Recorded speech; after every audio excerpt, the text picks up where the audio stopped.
तो आज की इस क्लास में हम पढ़ेंगे ह्यूमन डाइजेस्टिव ट्रैक्ट के बारे में, जो क्लास 7 चैप्टर 2 जो है न्यूट्रिशन एंड एनिमल्स, उसका एक इम्पॉर्टेंट टॉपिक है। फिर नेक्स्ट क्लास में हम जो एनिमल्स में न्यूट्रिशन कैसे होता है, इसी चैप्टर का जो टॉपिक है हम उसको डिस्कस करेंगे। तो देखेंगे different steps in the process of digestion. देखिए अलग अलग स्टेप्स के बारे में बात कर रहे हैं। प्रोसेस ऑफ डाइजेशन यानी पाचन की जो प्रोसेस है उसमें पाचन यानी डाइजेशन। एनिमल्स की बात कर रहे हैं हम यहाँ पे, ह्यूमंस की नहीं हो रही है।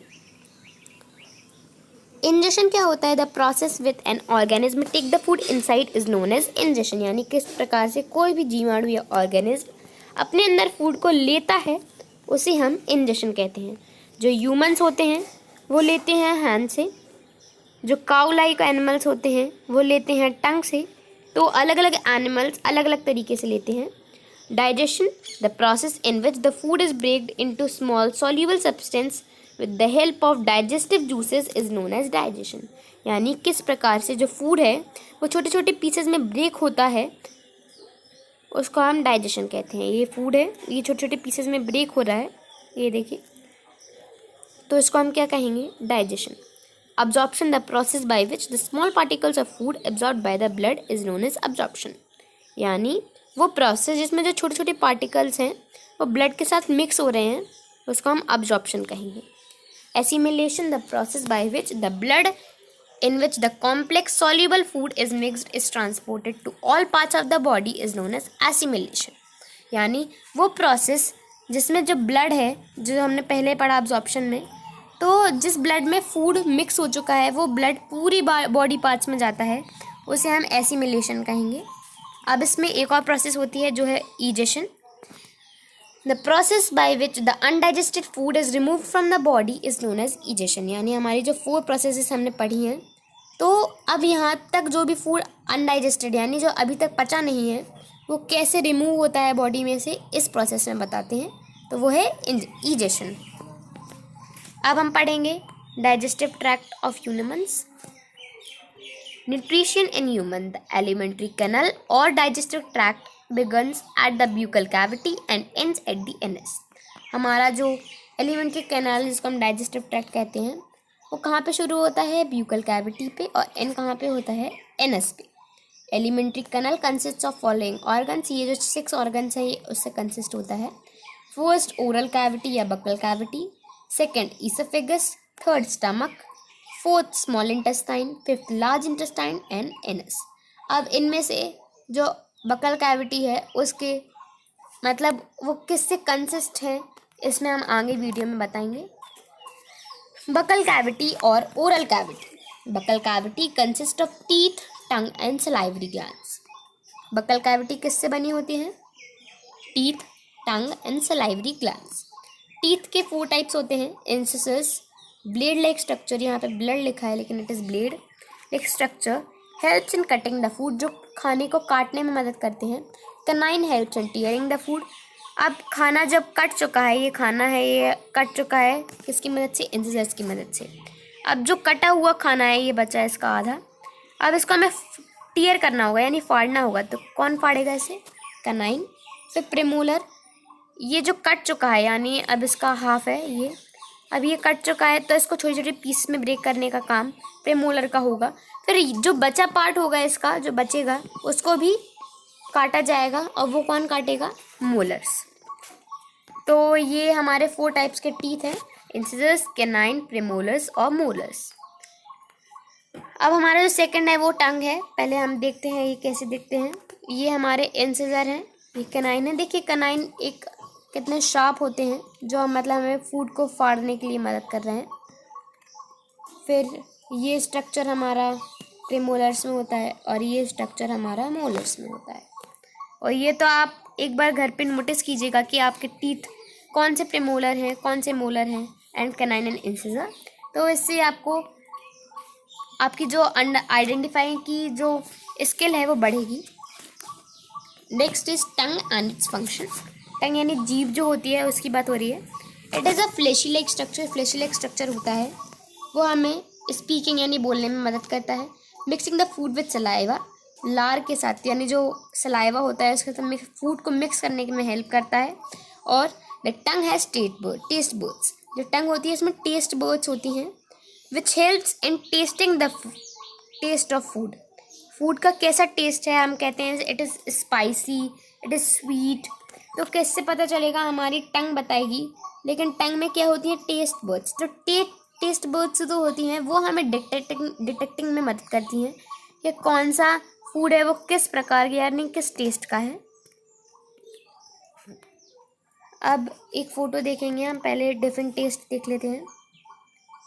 There are several taste buds in tongue, बहुत सारी टेस्ट बर्ड्स होती हैं। They helps us in detecting the taste, मैंने जैसे पहले बताया वो हमें टेस्ट को डिटेक्ट करने में मदद करती हैं। अब ये टेस्ट है सॉर यानी खट्टा, स्वीट यानी मीठा, बिटर यानी कड़वा और सॉल्टी यानी नमकीन। अब आगे देखते हैं। देखिए ये हमारी जो टंग है उसका एक स्ट्रक्चर है। यहाँ पे जब हमारा फूड यहाँ पे आता है तो हमें पता चलता है कि वो स्वीट है या सॉल्टी या सॉर या बिटर। तो यहाँ पे जब फूड आता है तो वो समय लगता है कि वो स्वीट है, यानी जब हम कोई स्वीट चीज़ खाते हैं तो हमें यहाँ पे महसूस होती है। जब सॉल्टी खाते हैं तो ये रेड जो पार्ट है वहाँ पे महसूस होती है। जब सॉर यानी खट्टा खाते हैं तो यहाँ पे महसूस होती है। और बिटर जो कड़वा खाते हैं वो सबसे लास्ट में महसूस होती है हमें। अब देखते हैं salivary glands. Salivary glands produce saliva. ये जो हमारी लार होती है, सलाइवरी ग्लैंड्स क्या प्रोड्यूस करते हैं, सलाइवा को प्रोड्यूस करते हैं। They have an enzyme called amylase, इन्हें एक एंजाइम होता है जिसको हम एमाइलेज बोलते हैं। It converts starch into sugars, वो स्टार्च को शुगर्स में बदलता है। It makes food slimy so that it can easily B swallowed. आपने देखा होगा जब हमारा फूड सलाइवा के साथ मिक्स होता है तो वो चिपचिपा यानी गीला सा हो जाता है। It makes the food wet, जिससे वो आसानी से हम उसे खा सकें या मतलब आसानी से उसे निगल सके, यानी स्वॉलोड मतलब निगलना होता है। देखिए ये जो स्वॉलोड है उसका मतलब निगलना होता है ये। अब आगे देखते हैं। एक बार हमें ये अच्छे से समझना है कि लास्ट में मैं आपको कुछ क्वेश्चंस दूंगी, फिर आप उसका आंसर मुझे कमेंट सेक्शन में दे सकते हैं। Oesophagus also known as food pipe, जो हमारा नेक्स्ट पार्ट है वो ईसोफेगस है। ये ईसोफेगस है, इसको फूड पाइप भी कहते हैं, यानी खाना यहाँ से स्टमक में जाता है। It is relax and contract which help in pushing the food down to stomach. ये रिलैक्स होता है और कॉन्ट्रैक्ट होता है, जैसे ये हमें खाने को पचाने में मदद करता है, मतलब फूड को स्टमक में ले जाने में मदद करता है। तो पचाने का काम तो स्टमक से शुरू होता है। The pushing down of food by the walls of oesophagus in a wave like manner is called peristalsis. अब यहाँ पे हमारा जो हमारा ये ईसोफेगस है वो कॉन्ट्रैक्ट हो रहा है और फिर रिलैक्स हो रहा है, तो इस वेव लाइक मैनर को हम क्या कहेंगे पेरिस्टालसिस। अब आगे देखते हैं जो हमारा स्टमक है। From the oesophagus the food goes into the stomach. The stomach is a J-shaped like organ. It is the widest part of the alimentary canal.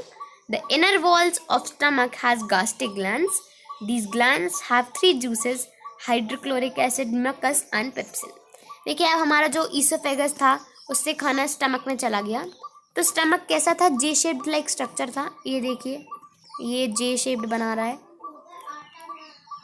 ये जो जे शेप्ड लाइक स्ट्रक्चर है इसी को हम कहते हैं, ये देखिए ये जे बना रहा है, ये इसको हम कहते हैं stomach. The stomach is a J shaped structure, ये जे शेप्ड का स्ट्रक्चर होता है। It is the widest part of the alimentary canal. ये एलिमेंट्री कैनाल यानी डाइजेस्टिव ट्रैक्ट का सबसे वाइडेस्ट, सबसे बड़ा पार्ट होता है। The inner walls of stomach has gastric glands, जो हमारी, एक मिनट देखिए इसे अच्छे से, ये जो हमारा स्टमक होता है इसमें गास्ट्रिक ग्लैंड्स होते हैं। गास्ट्रिक ग्लैंड्स क्या करते हैं, एक मिनट, हाँ, तो ये गास्ट्रिक ग्लैंड्स उनमें 3 जूसेस होते हैं, अलग अलग ग्लैंड्स में अलग अलग जूसेस होते हैं। वो जूसेस कौन से हैं, हाइड्रोक्लोरिक एसिड, मक्कस और पेप्सिन। ये इनर वॉल्स हैं इसकी, तो इनर वॉल्स में गास्ट्रिक ग्लैंड्स होते हैं। अब एक बार इनके जो एसिड हैं उनके यूजेस समझ लेते हैं। हाइड्रोक्लोरिक एसिड किल बैक्टीरिया, ये बैक्टीरिया को मारता है जो फूड के साथ एंटर हो जाते हैं। Mucus protect the inner wall of stomach from harmful enzyme and acid. देखिए हाइड्रोक्लोरिक एसिड बैक्टीरिया को मार रहा है, यानी इट इज़ वेरी हार्मफुल। अब हार्मफुल सब्सटेंस का फिर हम क्या करेंगे, तो उसको प्रोटेक्ट कैसे करेंगे हमारे स्टमक को कि वो इफ़ेक्ट ना हो उससे। तो मक्कस हेल्प करेगा हमें कि जो हमारा स्टमक है वो इफ़ेक्ट ना हो। तो उसके लिए मकस हेल्प करेगा। फिर pepsin digest the proteins in the food to perform simple soluble substance called peptones. अब हमारा जो पेप्सिन है वो प्रोटीन्स को तोड़ने में मदद करेगा, और वो जो टूटे हुए पार्ट्स होंगे उनको हम क्या कहेंगे, पेप्टोन्स कहते हैं। The food get converted semi solid food called chyme. The chyme leaves the stomach and enters the small intestine. जो हमारा सेमी सॉलिड फूड है, यानी जो आधा, जो थोड़ा सा चबा फूड रह गया है। अब सेमी सॉलिड मतलब क्या होगा, हल्का गीला है, हल्का सूखा है। तो इस ऐसे टाइप के फूड को क्या कहते हैं, चाइम कहते हैं। The chyme leaves the stomach and enters the small intestine. अब ये जो चाइम है इसने स्टमक को लीव कर दिया है, ओ सो सॉरी, और स्मॉल इंटेस्टाइन में ये एंटर हो जाता है। अब हम आगे पढ़ेंगे कि जो स्मॉल इंटेस्टाइन होता है उसका वर्क क्या होता है, वो means how does it looks. हम अभी उसके बारे में बात करेंगे। अब जो लॉन्गेस्ट पार्ट होता है हमारी एलिमेंट्री कैनाल का, वो होता है स्मॉल इंटेस्टाइन। ये कितना लॉन्ग होता है, ये 7.5 मीटर लॉन्ग होता है। The wall of small intestine, जो हमारे स्मॉल इंटेस्टाइन की वॉल्स होती हैं वो एक जूस को सेक्रीट करती हैं, जिसको हम क्या कहते हैं, इंटेस्टाइनल जूस। तो ये याद रखना है कि कौन सा जूस होता है, इंटेस्टाइनल जूस होता है, और ये कितना लंबा होता है, it is 7.5 metre long. Important glands in the alimentary canal, liver. So ये जो हमारा पहला ग्लैंड है, रेडिश ब्राउन कलर, ये रेडिश ब्राउन होता है कलर में। Largest gland of the body, ये सबसे, जो हमारी बॉडी का सबसे लार्जेस्ट पार्ट होता है, यानी लार्जेस्ट ग्लैंड होता है। It secretes bile juice which is stored in gall bladder. ये एक जूस सेक्रीट करता है जिसको हम कहते हैं गैल ब्लैडर, ये है। Bile juice helps in the digestion of fat. अब जो बाइल जूस होता है वो प्रोटीन्स डाइजेस्ट हो रहे हैं पेप्टोन्स की मदद से, यानी जो प्रोटीन्स है वो पेप्टोन्स में टूट रहे हैं। अब जो फैट है वो कैसे टूटेगा, तो बाइल जूस मदद करेगा। देखिए जो फैट होता है वो बड़े बड़े ड्रॉपलेट्स में होता है, तो उन्हें जो तोड़ना होता है वो मुश्किल होता है, लेकिन बाइल जूस उसे ईजिली तोड़ देता है। बाइल जूस यहाँ पे आया और इसने इसको आसानी से तोड़ दिया। Makes there digestion and absorption easier, और इन्हें का जो डाइजेशन है, इनका ऑब्जॉर्प्शन है ब्लड में, वो ईजियर बना देता है, इन्हें सिंपल बना देता है।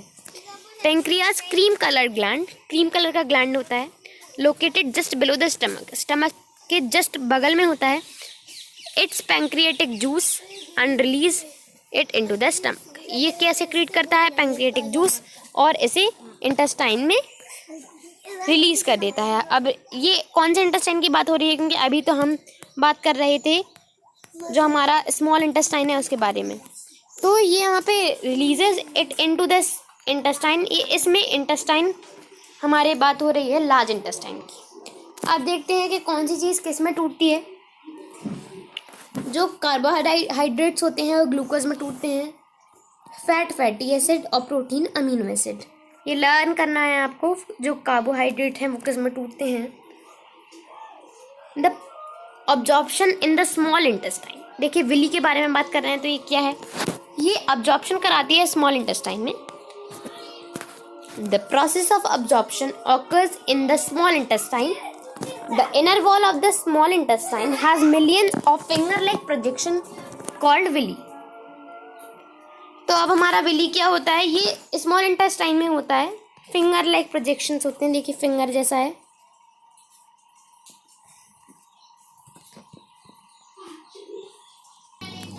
तो ये जो प्रोजेक्शंस हैं इन्हें हम विली कहते हैं। बहुत सारी, एक दो नहीं होती हैं, मिलियंस होती हैं। इनकी जो क्वांटिटी होती है वो मिलियंस में होती है, और ये स्मॉल इंटेस्टाइन में प्रेजेंट होती हैं।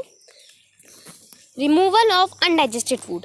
अब जो हमारा जो आधा पचा फूड है, यानी जो आधा पचा रह गया है, उसका क्या होगा, तो उसका रिमूवल कैसे होगा ये देखते हैं।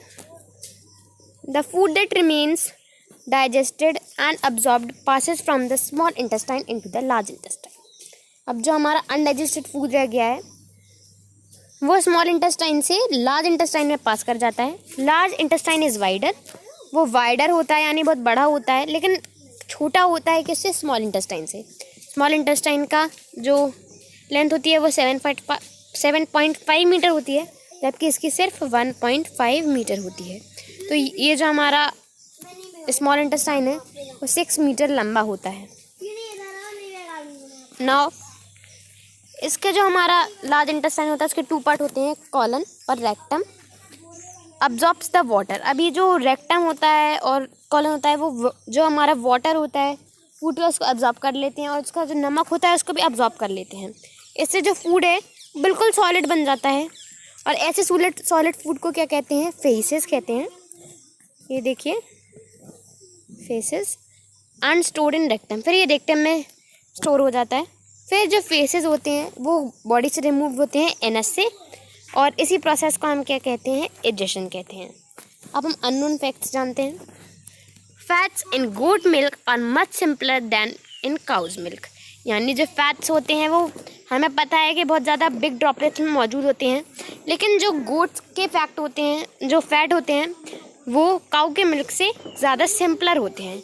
यानी अगर काऊ का जो हमारा फैट है वो इतना बड़ा है तो गोट का इतना ही होगा बस। तो इसलिए जो गोट का मिल्क है वो काऊ के मिल्क से ज़्यादा सिंपल होता है। Mineral and vitamin present in food doesn't need to be break down because they are in simpler substance already। जो हमारे मिनरल्स और विटामिन होते हैं उनको और छोटे पीसेस में ब्रेक होने की ज़रूरत नहीं होती है, क्योंकि ये पहले से ही सबसे छोटे फॉर्म में होते हैं, ये शॉर्टेस्ट फॉर्म में पहले से ही होते हैं। तो थर्ड है sometimes we vomit the food. This happens when our stomach with the food we have eaten. देखिए हम जो हमारा मतलब उल्टी जो आपने सुना होगा वो क्यों करते हैं? क्योंकि जब हमारा स्टमक रिजेक्ट कर देता है फूड को जो हम खाते हैं, तो ये इसलिए होता है क्योंकि स्टमक जब हम ज़्यादा खा लेते हैं तो आपको लगता है कि हम और नहीं खा सकते। ये फीलिंग तभी आती है जब हमारे जो स्टमक है वो फूड को रिजेक्ट कर रहा होता है। जब हम बहुत तेज़ बात करते हैं या हंस रहे होते हैं खाना खाते समय तो हमें हिचकी आने लगती हैं, या फिर हमारा जो खाना है वो फूड पाइप में जो चोक हो जाता है। वो क्यों होता है? क्योंकि हमारे जो ईसोफेगस है उसके ऊपर एक फ्लैप लाइक स्ट्रक्चर होता है जिसको हम एपिग्लॉटिस कहते हैं। तो वो विंड पाइप को बंद कर देता है जब हम खाना को स्वॉलो करते हैं, लेकिन जब वो भूल जाता है तो ये जो हमारा फूड होता है वो उसमें चोक हो जाता है, यानी फंस जाता है उसमें। अब हम एक्सरसाइज क्वेश्चंस देखते हैं, आप इसके आंसर कमेंट सेक्शन में दीजिएगा। The process of nutrition in animals has how many steps? Number 1, process by which the food is taken inside the body is known as. Number 2, what is known, नहीं sorry, it is यहाँ पे organ है, याद दीजिए which organ की बात हो रही है यहाँ पे। Which organ also known as food pipe? फिर fourth, proteins get broken into which acid? And last, saliva contains which enzyme that breaks down the starch into sugar? So thank you friends मेरी video को देखने के लिए। अगर आपको ये video अच्छी लगी हो तो लाइक करें, मेरे चैनल को सब्सक्राइब करें और वो घंटी बजाना ना भूलें। तब तक के लिए bye, thank you so much.